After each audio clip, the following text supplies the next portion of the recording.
감사합니다. 오늘 함께 나눌 말씀의 제목은 다윗과 함께 하신 하나님이라는 제목으로 말씀을 함께 나누겠습니다. 이번에 우리가 가 있는 동안 가장 어떤 중심으로 또 어떤 말씀이 생각났는가 제가 이제 타고 오는 비행기 속에서 곰곰이 고민해 보았습니다. 그랬을 때 제가 이 말씀이 떠올랐습니다. 사무엘하 7장에 있는 말씀. 하나님께서 어디에 있든지 간에 모든 곳에서 하나님이 함께 하신다라는 그런 표현이었어요. 이것은 하나님께서 다윗에게 주시는 축복이고 또 다윗에게뿐만 아니라 다윗의 후손 솔로몬 그리고 또한 그 후손인 또 이후의 왕들 그리고 또한 또 이후에 결국은 예수 그리스도까지 연결되어 그를 통하여 하나님의 자손이 될 모든 하나님의 백성들에게 이르는 그 축복된 말씀이라 이렇게 생각 들어요. 그래서 이 말씀을 오늘 함께 나눠야겠다. 제가 그래서 생각을 하고 왔습니다. 이스라엘에서 돌아올 때 어떤 성도님이 질문하셨는데 그 질문하신 분은 안 계시네요. 어떤 질문을 하셨냐면 이런 목사님 왜 이스라엘은 젖과 꿀이 흐르는 땅이라고 했는데 가보니까 맨 광야고 맨 돌도 많고 도대체 그 젖과 꿀이 흐르는 것과는 좀 거리가 너무 먼 것 같습니다. 제가 이제 설명하려면 또 너무 길어지고 피곤하고 그래서 그날은 제가 이제 멈췄는데 제가 그러고 이제 돌아와서 좀 더 저도 이제 생각을 해봤습니다. 맞아. 왜 젖과 꿀이 흐르는 땅인데 왜 그럴까? 그러니까 뭔가가 우리가 서로 간에 좀 이해가 잘못될 수 있겠구나 생각을 했어요. 그러면서 이스라엘 땅을 한번 생각해 보면 이렇습니다. 이스라엘은 인위적으로 물을 주지 아니하면 나무가 자라지 않는 곳입니다. 그래서 길거리에 있는 가로수에도 저렇게 호수를 둘러치고 있습니다. 그래서 저 인공적인 호수를 통해서 물을 정기적으로 물을 공급해 줍니다. 저쪽은 가이사랴에 있는 가로수인데요. 저쪽뿐만 아니라 뭐 요르단 쪽도 그렇고 그리고 이스라엘 저희가 여리고 쪽에도 한 나흘 묵었었는데 그쪽도 마찬가지고 예루살렘 쪽도 마찬가지고 물이 충분히 공급될 수 없는 지역은 전부 다 저렇게 가로수에게까지도 저렇게 호수를 둘러서 인위적으로 물을 공급해 줍니다. 그렇지만 조금 더 그거보다 나은 곳도 있습니다. 그러니까 유대산지 같이 좀 파란 잎들이 좀 저렇게 보이는 데들이 있습니다.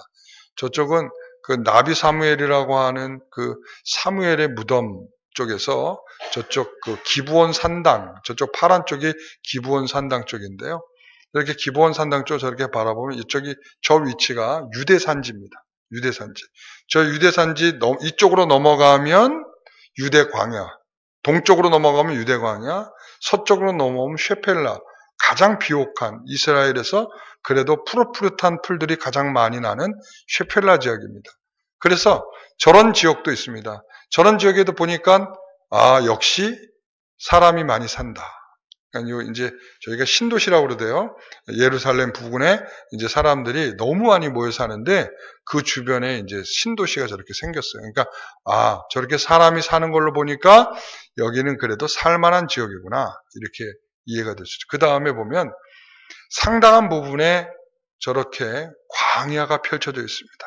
그러니까 저거는 또 사막과는 좀 달라요. 광야. 황토흙이 이제 있는데 암벽이 되기도 하고 황토흙으로 되어 있는 이 유대 광야가 쫙 펼쳐져 있습니다. 아주 상당히 많은. 그러니까 한쪽은 쉐펠라 지역으로 좀 풀이 좀 난다면 그 반대쪽에는 저렇게 광야가 펼쳐져 있습니다. 그러니까 저런 데는 뭐 풀 한 폭이 자라기가 쉽지 않죠. 자, 그 다음에는 저기가 이제 쉐펠라 지역입니다. 쉐펠라 지역은 좀 파랗죠? 안 파래요? 여러분 우리나라 산을 생각하시면 안 돼요.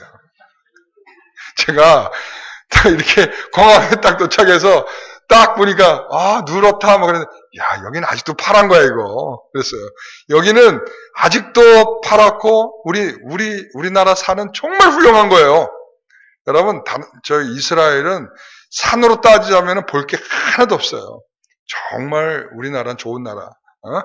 기후도 좋은 나라, 비도 자주 오죠. 우리 굉장히 좋은 나라예요, 우리나라. 이스라엘은 정말 제가 가서 우기인데도 비 딱 한 번 10분 맞았어요. 대부분 성도들은 이제 호텔에 그날 자는 시간이어가지고 제가 호텔에 전화하러 나갔다가 비가 떨어지더라고요. 10분 맞았어요, 비를. 그게 다예요. 우기인데도 불구하고 비가 오질 않아요. 그러니까 얼마나 척박하겠어요. 자, 이렇게 땅들이 이렇습니다. 이스라엘의 땅들이 개론적으로 보면 저런 구조를 갖고 있어요.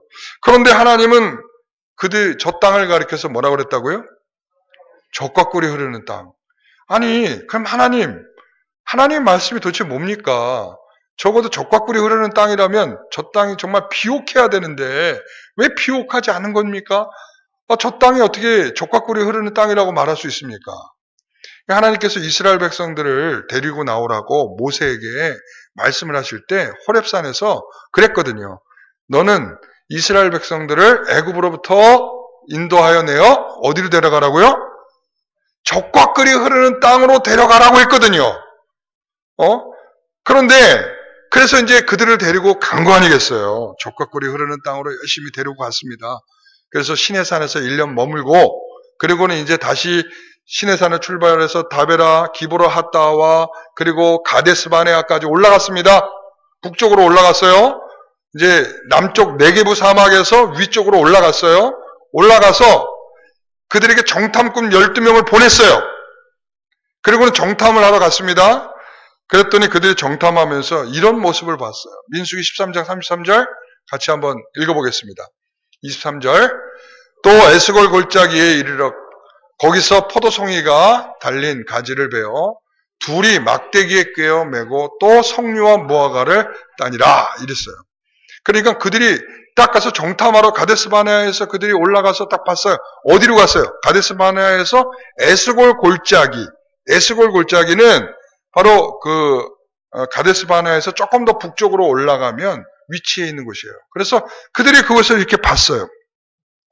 헤브론하고 가까운데 거기서 봤어요. 에스골 골짜기. 그랬더니 큰 포도송이를 둘이 메고 가는 걸 봤고요. 뿐만 아니라 거기서 또 뭘 봤어요? 석류와 무화과를 봤어요. 이스라엘에 가면 가장 풍성하게 열리는 세 가지 중, 그러니까 그 중에 세 가지예요. 뭐예요? 포도, 그리고 석류, 그리고 무화과. 그래서 지천에 널린 것 중에 하나가 무화과 말린 거고요. 그리고 우리가 갔더니 이제 석류를 따는 시기인 것 같아요, 요즘이. 그랬더니 길거리에 맨 다 뻘겋게 이렇게 하나 가득 쌓아놓고 거기는 석류를 이렇게 짜먹는 걸 많이 하는데 즉석으로 이렇게. 그래서 즙을 짜내가지고 이렇게 파는데 요만한 그 소주잔보다 조금 더 큰 거 있죠? 거기에다가 이제 1불에 팔아요, 1불에. 그래서 근데 그렇게 해서 먹으니까 맛있더라고요. 그래서 좀 시원한 거 없냐 그랬더니 시원한 거 냉장고에 있대. 근데 냉장고에서 꺼내주는데 이렇게 인심을 막 쓰더라고요. 난 그래서 왜 이렇게 저 비싸게 파는 거를 왜 저렇게 인심을 많이 쓰나 그랬더니 냉장고에 들어있는 건 물을 탄 거야. 어쩐지 인심을 많이 쓰더라 했어. 막 주더라고. 내가 가는데 나를 붙잡더니 또 한 잔을 먹으래. 그래서 아니 저 사람들 나중에 이렇게 좀 맛이 좀 시원하니까 시원한 맛에 먹었는데 조금 나중에 이렇게 생각을 해보니까 얘가 좀 약간 흐린 것 같다 이런 생각이 들어요. 나중에 누가 파는 사람 중에 어떤 사람이 저기는 물을 섞어서 판다 그러더라고.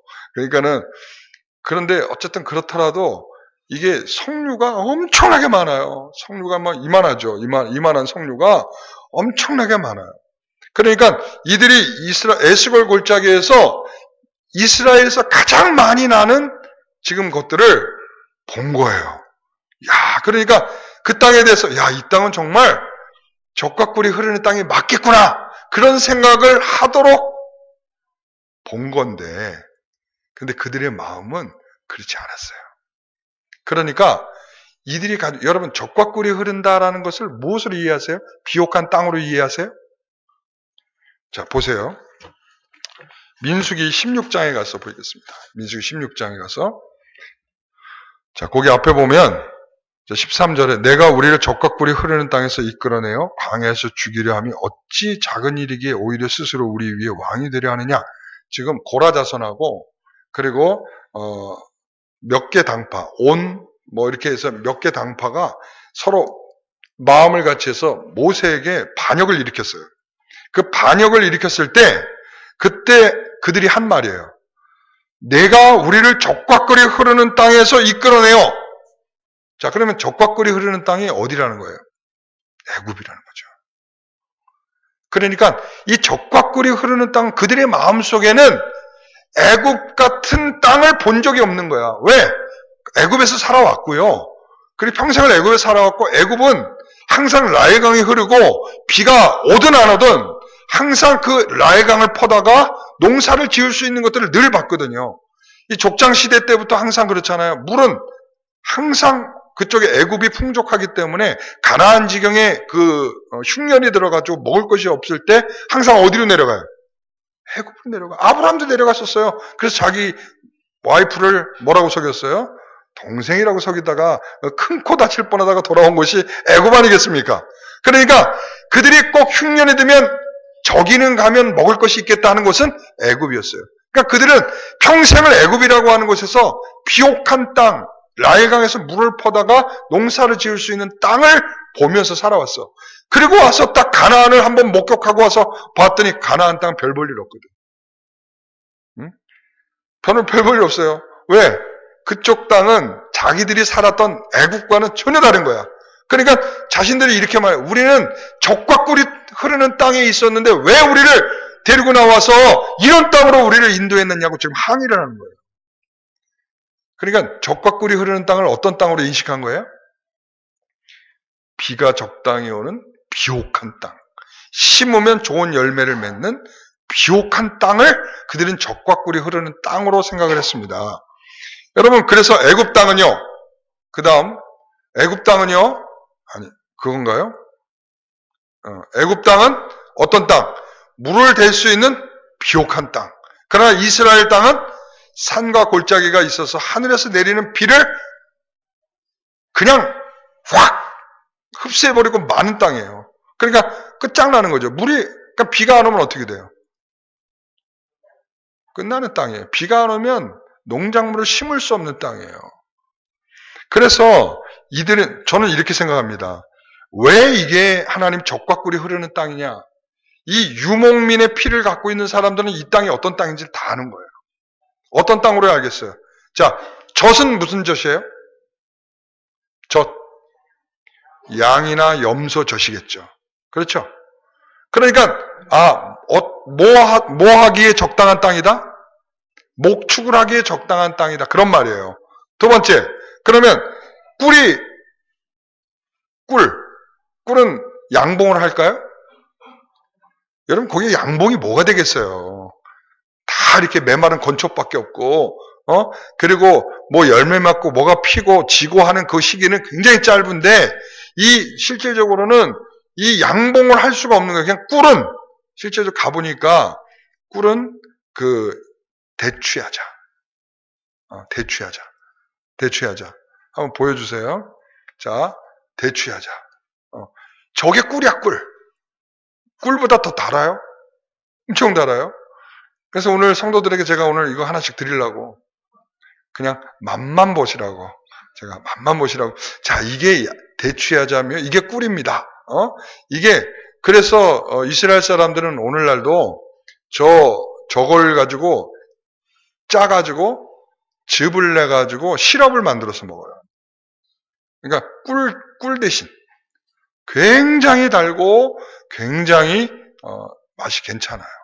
그래서 이스라엘은 적과 꿀이 흐른다라고 하는 것은 저런 단 열매들이 그나마 있어서 저런 것을 채집해서 먹을 수 있는 정도의 땅이다. 이런 말이죠. 그러니까 적과 꿀이 흐르는 땅을 우리가 이해하면 비옥한 땅 이렇게 이해하기 쉬운데 실질적으로는 그렇지 못해요. 그 다음 페이지요.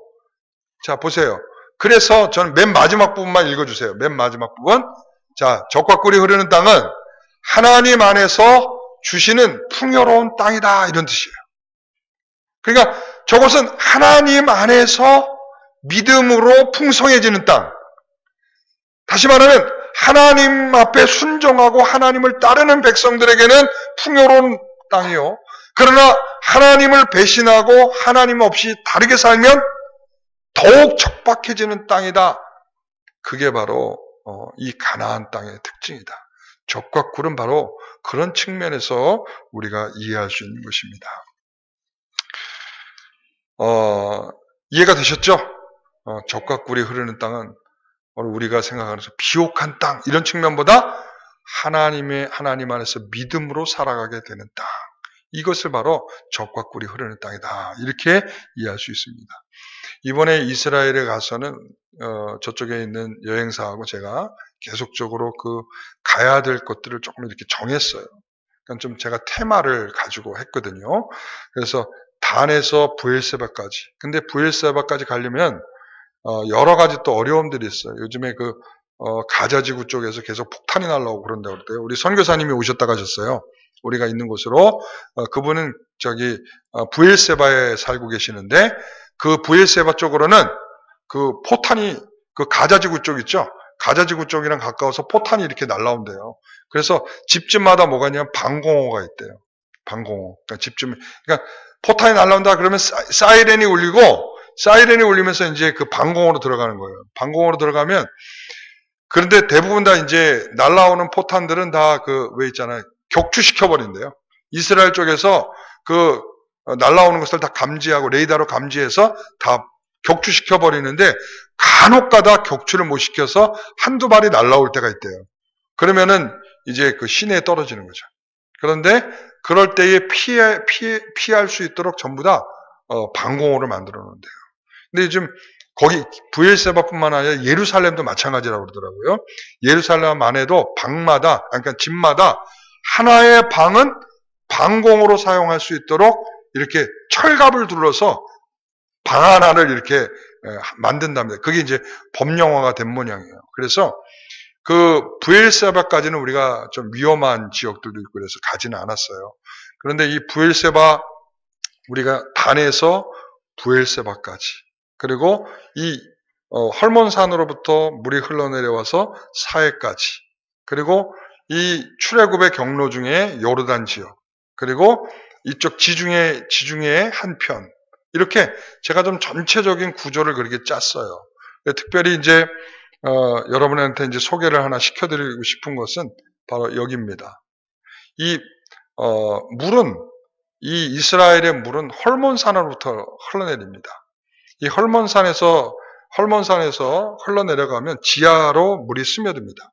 지하로 물이 스며들면 지하로부터 물이 흘러나오게 되는데, 그 중에 하나가 단에서 흘러나옵니다. 보통 수원지가 한 3개 정도가 있는데, 그게 이제 샘물이 터져 흘러나오듯이 굉장한 많은 양의 물이 흘러나옵니다. 여기가 시작 지점입니다. 단에서 물이 흘러나오는 시작 지점입니다. 이렇게 흘러나가면 금방 이런 물이 흘러내려요. 엄청난 물이 흘러내려요. 그래서 분당 50톤 가량의 물이 이렇게 흘러내려간다고 하더라고요.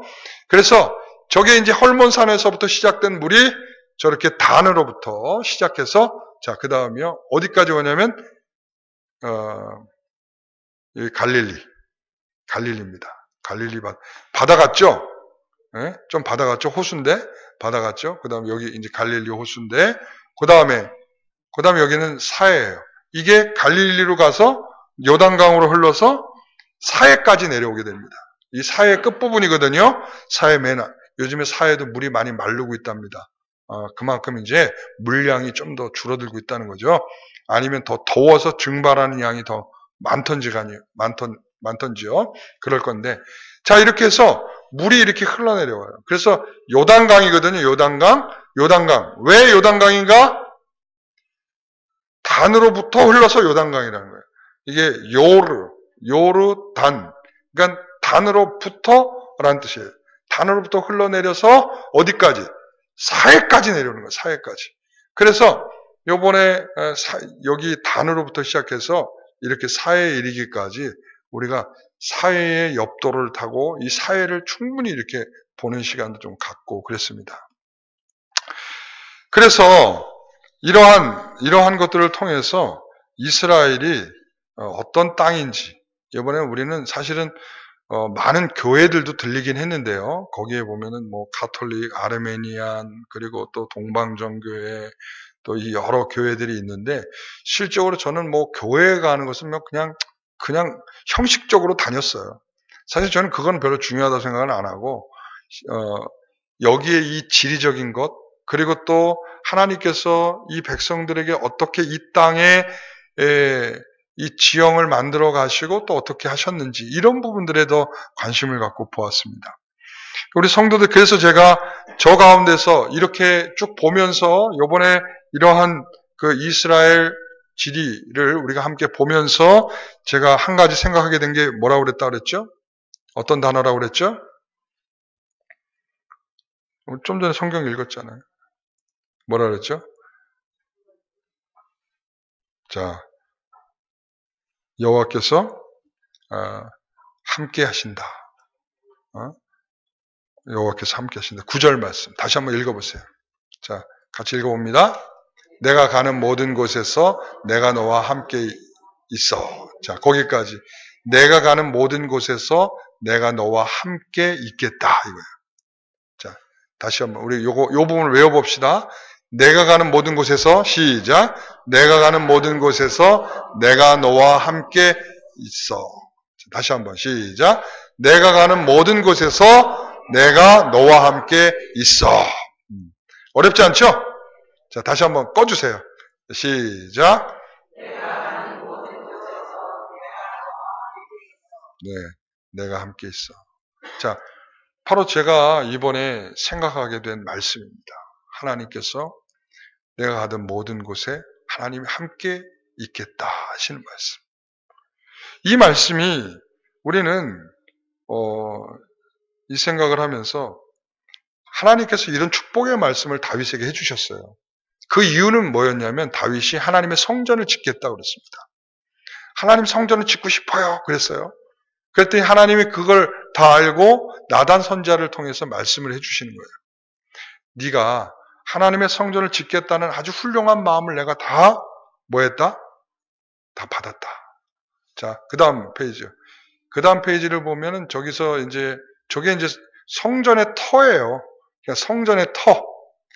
지금 노란 돔같이 되어 있는 거 있죠? 저기가 실질적으로 성전의 핵심적인 지성소가 있었을 것으로 추정되는 장소예요. 그래서 이스라엘 사람들은 저기 안 가요. 저 위에 안 들어갑니다. 안 들어가는 이유는 왜 안 들어가냐면 어디가 지성소 자리인지를 모르기 때문에 지성소를 범하는 죄를 지을까봐 저 안에 들어가질 않습니다. 지금은 저 이슬람 사원이죠. 저 부분은 이슬람 사원이죠. 성전 한 중앙에 이슬람 사원이 현재 있는 거예요. 그러니까 이스라엘의 오랜 역사 속에서 성전조차도 뺏겼었거든요. 성전조차도 유대인들이 들어갈 수 없었어요. 지금은 이제 구역을 나눴어요. 지금은 4개 구역을 나눠서 아르메니안, 이슬람, 그리고 기독교인, 유대인 구역으로 이렇게 4개의 구역으로 나눠서 지금은 사이좋게 살고 있지만 옛날에는 서로 쟁탈전을 벌였어요. 저기를 가지려고. 마지막 전쟁에서 6.1 전쟁에서 승리하면서 그래도 저기를 어느 정도는 차지하게 돼서 오늘날은 이스라엘이 갖고 있는데, 그러나 이 성전을 짓겠다고 다윗이 마음을 먹었으나 하나님께서는 됐다. 그러나 네 마음이 너무 훌륭하다. 저는 이 생각을 하면서 그런 생각을 했어요. 하나님을 생각하면서 선한 생각을 하는 사람들에게는 하나님의 복이 이렇게 있겠구나. 하나님의 계획은 하나님의 영광을 생각하고 하나님의 거룩함을 생각하고 하나님을 위해서 살아가는 성도들에게 그것과 일치하는 마음을 주시겠구나라는 생각을 갖게 됩니다. 그러니까 이 모든 경영은 누가 하시는 거예요? 하나님께서. 우리가 하는 것처럼 보여도 하나님께서 이 모든 경영을 하고 계신다. 그래서 자, 여기에서 보면 네가 하나님의 집을 짓겠다고 했지만 내가 네 집을 굳건하게 세워주리라. 이렇게 약속해요. 자, 여기에서 동일한 매개체는 뭐예요? 뭐죠? 어려운 거 아닌데? 동일한 단어만 찾으면 되잖아요. 뭐예요? 하나님, 제가 하나님의 집을 짓겠습니다. 그랬더니 하나님이 내가 네 집을 짓겠다. 그랬단 말이죠. 여기서 동일한 매개체는 뭐예요? 집이죠. 어렵지 않아요? 집이죠. 그러니까 하나님의 선한 마음을 가지고 하나님의 집을 짓겠다고 하니까 하나님이 오히려 내가 네 집을 지어주겠다. 그렇게 말씀을 하셨어요. 그런데 실질적으로 이 말을 누가 더 먼저 했냐면요. 자, 아비가일이라고 하는 여자가 먼저 했어요. 그 남편 나발이 나발 되다가 다윗에게 죽을 뻔했어요. 그러니까 당신을 좋은 마음으로 따라가는 게 아닙니다. 억지로 따라가는 겁니다. 괜히 이런 소리를 했다가 그랬다가 다윗이 그 사람을 죽이려고 하자 아내인 아비가일이 그 다윗을 향해서 포도주와 떡을 내주면서 막 빌면서 이렇게 말을 했어요. 한번 읽어볼까요? 자, 줄쳐져 있는데만 여호와께서 반드시 내 주를 위하여 든든한 집을 세우시리니. 이게 알고 한 게 아니라 사실은 좀 이렇게 뭐랄까요? 아부하듯이 한 말이에요. 당신의 집을 주께서 건강하게 세울 겁니다. 라고 이야기를 했단 말이죠. 그러나 그 말이 꼭 주께서 들으신 것처럼, 하나님께 들으신 것처럼 다윗에게 내가 네 집을 굳게 세워주겠다. 라고 이야기를 했단 말이죠. 자, 그래서 하나님께서, 자, 보세요. 그 다음이요. 그 다음. 잘 안 보이죠? 잘 보여요? 자, 성전은 요만큼이에요. 그리고 다윗성은 이만큼이에요. 다윗성은. 그래서 이 성전 왜 하나님 보좌 우편 그런 말 쓰잖아요. 그렇죠? 하나님 보좌 우편 하면은 하나님보다 열등한 자리, 하나님의 부하 자리, 하나님의 아들 자리 이게 아니라 하나님의 보좌 우편이라는 것은 성전 오른편을 얘기하는 거예요. 성전 오른편은 어디예요? 다윗의 성이고 다윗의 보좌를 말하는 거예요. 다시 말하면 왕의 보좌를 말하는 거예요. 그러니까 하나님의 보좌 우편을 말하면 하나님께서 세우시는 왕자 이런 말을 하는 거예요. 그래서 하나님께서 이 예수 그리스도를 예수는 만왕의 왕이십니다. 이렇게 고백하는 이유가 왜 그래요? 하나님 보좌 우편에 계시기 때문에 그런 거예요. 예? 아시겠죠? 그러니까 하나님의 보좌 우편에 계시니까 만왕의 왕이신 거예요. 예수 그리스도께서. 그래서 그분이 그 다음 보면 다윗의 성, 지금 이제 그 성이 지금도 완전한 옛날 것으로 다 남아있지는 않지만 무너졌다가 또 다시 세워지고, 왜냐하면 계속 공격을 받아요. 그리고 지금도 이렇게 문이 있는데 보면은 그 6.1 전쟁의 흔적이 굉장히 많이 남아있어요. 그러니까 왜 있잖아요. 그 총탄의 흔적들이 엄청 많이 남아있어요. 넘겨줘 보세요. 이게 되면 이게 이제 스데반의 문이고, 그리고 그 다음에 여기는 욥바성이 있는 데고, 욥바문이 있는 데고, 그 다음에 여기는 욥바문으로 해서 이제 그 성곽을 이렇게 돌아서 이제 시온문으로 나가는 성곽이에요. 또 그 다음이요. 하나 더 없나요? 없구나. 그 다음에 이제 시온문으로 이렇게 나가게 되는데, 자, 이렇게 하나님께서 다윗의 집을 굳게 해주시겠다. 이렇게 약속을 했어요. 자, 다시 한번 사무엘하 7장 9절을 읽어보겠습니다.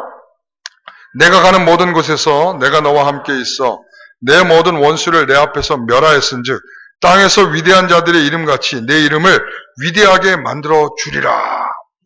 아멘.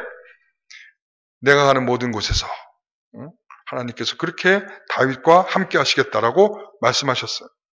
자, 여기에서 이 내용을 보게 되면 그 다음 페이지요. 하나님께서 뭘 삼으시겠다고요? 주권자로 삼으시겠다고 약속을 하셨고, 그 주권자로 삼으신다는 약속은 두 가지의 약속이에요. 자, 하나는 뭐냐면 임마누엘. 자, 두 가지가 뭐라고요? 하나는 임마누엘, 또 하나는 에베네셀. 자, 임마누엘은 무슨 뜻이죠? 하나님이 우리와 함께 하신다 이런 뜻이죠. 자, 에베네셀은요, 하나님이 가는 곳까지 따라가 주셔서 너의 도움의 돌이 되시겠다 이런 뜻이죠. 그렇죠? 에벤에첼, 도움의 돌. 그러니까 하나님이 여기까지 나를 도우셨다 이런 뜻이잖아요. 여기까지. 그러니까 하나님이 당신의 백성들이 가는 곳에 가셔서 뭐 하시겠다고요? 도와주시겠다, 함께 하시겠다, 굳게 해주시겠다. 오늘 하나님이 다윗에게 약속하시는 것은 이 두 가지예요. 내가 너와 함께한다. 내가 너를 도우리라. 할렐루야. 이게 하나님께서 다윗에게 말씀하셨고요. 이 다윗에게 말씀하신 것이 하나님은 이 창조적인 역사가 그 가운데 있는 것입니다. 자, 그 다음에 이 약속에 또 다른 이야기가 있어요. 자, 12절과 13절인데요. 같이 한번 읽어봅니다. 내 수완이 차서 내 조상들과 함께 누울 때에 내가 내 몸에서 내 씨를 내 뒤에 세워. 자, 내 몸에서 내 씨를 내 뒤에 세우겠다. 자, 후손에 대한 약속이죠. 자, 솔로몬으로 시작해서 후손에 대한 약속이고, 그의 나라를 견고하게 하리라. 그는 내 이름을 위하여 집을 건축할 것이요. 솔로몬이 하나님의 집을 건축하죠. 그리고 나는 그의 나라 왕위를 영원히 견고하게 하리라. 영원히 그의 나라를 견고하게 하리라. 라고. 자, 처음에 누구에 대한 약속? 후손. 그리고 후손이 뭘 하겠다? 하나님의 집을 세우겠다. 그래서 왕위를 세워나가겠다. 그 다음에는 뭐예요? 영원히 굳게 해주시겠다. 그 영원한 약속은 누구에게 관련이 있냐면 메시아와 관련이 있는 거예요.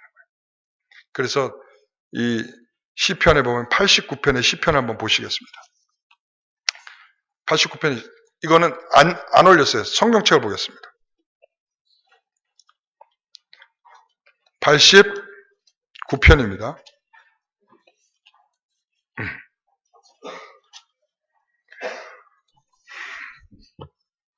89편 3절 같이 읽습니다. 주께서 이르시되 나는 내 택한 자와 언약을 맺으며 내 종 다윗에게 맹세하기를. 자, 내가 택한 자와 언약을 맺겠다 하셨죠? 내 택한 자. 4절 내가 내 자손을 영원히 견고하게 하며 내 왕위를 대대에 세우리라. 이렇게 말씀하셨고, 그 다음에 7절 말씀. 하나님은 거룩한 자의 모임 가운데서 매우 무서워할 이시요 둘러있는 모든 자 위에 더욱 두려워할 이시니이다. 하나님은 거룩한 자들의 모임 위에 계시겠다. 이렇게 말씀하셨고요. 그 다음에 19절. 하품 나요? 자, 19절. 그때 주께서 환상 중에 주의 성도들에게 말씀하여 이르시길 내가 능력 있는 용사에게는 돕는 힘을 더하며, 자, 용사에게는 돕는 힘을 더하며 백성 중에서 택한 받은 자를 높이며 택한 자를 높이겠다. 이렇게 말씀하셨고요. 27절. 내가 또 그를 뭘로 삼아? 장자로 삼고 세상 왕들에게 지존자가 되게 하며. 자, 그 다음에 26절을 보면 주는 나의 아버지시요 나의 하나님이시요 나의 구원의 바위시라. 이렇게 말씀하셨죠. 그래서 오늘 본문의 14절에 가서 보면 다윗은 나를 아들로 삼으시고 또 하나님은 우리의 아버지가 되십니다. 이렇게 표현하거든요. 그래서 아버지가 아들에 대하여 이제는 내가 끝까지 용서할 거다. 네가 잘못해도 내가 끝까지 용서할 것이지만 뭐로? 내가 인생의 막대기를 통해서 내가 너에 대하여 네가 잘못할 때마다 내가 너의 잘못을 징계할 거야. 라고 말씀하셔요. 그러니까 오늘 본문에 가서 한번 보셔요. 이제 시편에서 계속 보겠습니다. 자, 32절부터 보겠습니다. 내가 회초리로 그들의 죄를 다스리며 채찍으로 그들의 죄악을 벌하리라. 그러나 나의 인자함을 그에게서 다 거두지는 아니하며 나의 성실함도 패하지 아니하며. 계속 같이 읽어보겠습니다. 내 언약을 깨뜨리지 아니하고 내 입술에 낸 것은 변하지 아니하리로다. 내가 나의 거룩함으로 한 번 맹세하였은즉 다윗에게 거짓말을 하지 아니할 것이라. 그의 후손이 장구하고 그의 왕위는 해같이 내 앞에 항상 있으며 또 궁창의 확실한 증인이 달같이 영원히 견고하게 되리라 하셨도다. 지금 이게 누구에게 하는 말이에요? 다윗에게 하는 말이고 다윗의 후손들에게 하는 말이에요. 자, 그러고 난 다음에 38절부터 아주 중요한 대목이 나와요. 자, 그 다음부터 읽겠습니다. 그러나 주께서 주의 기름 부음 받은 자에게 노하사 물리치셔서 버리셨으며 주의 종의 언약을 미워하사 그의 관을 땅에 던져 욕되게 하셨으며 그의 모든 울타리를 파괴하시며 그 요새를 무너뜨리셨으므로 길로 지나간 자들에게 다 탈취를 당하며 그의 이웃에게 욕을 당하나이다. 주께서 그의 대적들의 오른손을 높이시고 그들의 모든 원수들은 기쁘게 하셨으나 그의 칼날은 둔하게 하사 그가 전장에서 더 이상 버티지 못하게 하셨으며 그의 영광을 그치게 하시고 그의 왕위를 땅에 엎으셨으며 그의 젊은 날들을 짧게 하시고 그를 수치로 덮으셨나이다. 자, 이 말씀은 다윗의 왕가의 자손들이 만약에 잘못했을 때 나타나게 될 현상이기도 하지만 한편으로는 뭐냐면 메시아가 오실 것을 예언해 주고 있는 시입니다. 그분은 뭘 던지고 44절에 그의 영광을 그치게 하시고 그의 왕위를 땅에 던지시면서 오실 거다라는 거예요. 수치를 당하실 것이다. 괴로움을 당하실 것이다. 고통을 당하실 것이다. 이렇게 예수 그리스도께서 오셔서 당하시게 될 그러한 모습을 표현해주고 있습니다. 자, 그 다음 페이지를 한번 넘겨주세요. 그 다음 페이지. 자, 그래서 이 시편 89편은 다윗의 약속은 메시아로 연결되고 있다라는 것을 알 수 있고요. 아버지와 아들의 관계로 형성되고 있으며 결국은 그분은 고난을 받는 메시아로 오실 거다라고 이야기를 하시는 겁니다. 자, 그래서 우리는 예수님께서 이 땅에 오셔서 어떻게 하셨어요? 고난의 길을 걸어가셨죠. 그래서 비아 돌로로사라고 표현해요. 이 라틴어인데요. 이게 뭐냐면 고난의 길, 십자가의 길 이런 뜻이에요. 저기 지금 밑에 뭐가 이렇게 쭉 한 줄로 돼 있잖아요. 그게 이제 그 14가지 예수님께서 부활하실 때까지 선고를 받으시고 십자가를 지시고 넘어지시고 여인과 대화하시고 쭉 지금 그 내용으로 시작해서 맨 마지막에 부활에 이르기까지 14번의 코스를 이렇게 지나는 비아 돌로로사라고 하는 십자가의 길이 있어요. 그러니까 예수님께서는 그 영광을 버리고 던지시고 그치시고 이 땅에 오셔서 우리들에게 임마누엘 하셨어요. 자, 예수의 이름을 뭐라고요? 왜 예수라고 졌다고요? 바로 우리의 죄를 우리의 죄로부터 구원하기 위해서 예수라는 이름을 지었고요. 그래서 그의 이름을 뭐라고 부르라고 했어요? 임마누엘이라. 왜 임마누엘이라고 하라 했을까요?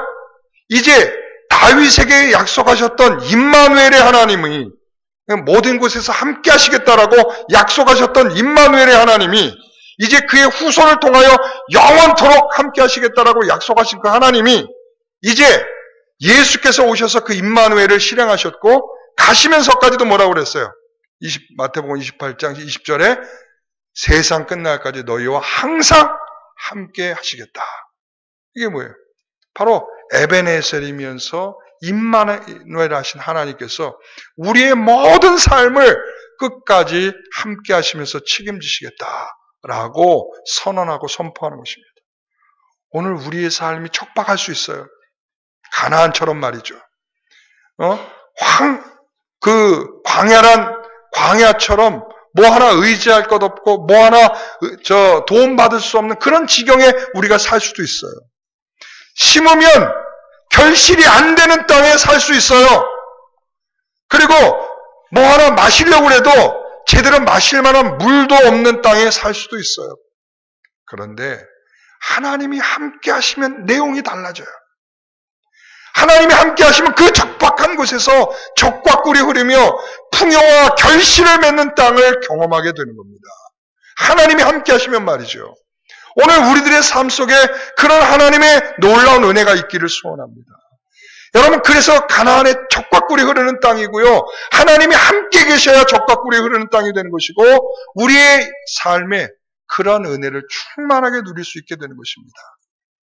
오늘 저와 여러분에게 그 주시는 은혜로 우리가 살아갈 수 있게 되시기를 소원합니다. 기도하겠습니다. 하나님 아버지 감사합니다. 이처럼 우리가 힘들고 어려운 길을 주와 함께 걷는다면 그 길은 복된 길이요 행복한 길일 것입니다. 하나님, 우리들의 사정 다 아시지요. 어렵고 힘든 길을 걷고 있는 우리들의 인생을 다 보고 계시지요. 하나님 그 길 위에 함께하여 주시옵소서. 젖과 꿀이 흐르는 땅이 되게 하여 주옵소서. 오늘 다윗에게 약속하신 것처럼 영원히 너희들과 함께 하시겠다. 너희 후손을 책임지시겠다. 너희들이 잘못하면 인생의 막대기를 통하여 내가 너희들을 바르게 키우겠다라고 하셨던 그 약속이 우리들의 삶에도 동일하게 주어지게 하옵소서. 하나님이 오늘 우리들에게 주시는 그 은혜를 받고 누리기를 소원하며 예수님의 이름으로 기도하옵나이다. 아멘. 모두 일어나셔서 찬송가 446장 찬송하고 축도하겠습니다.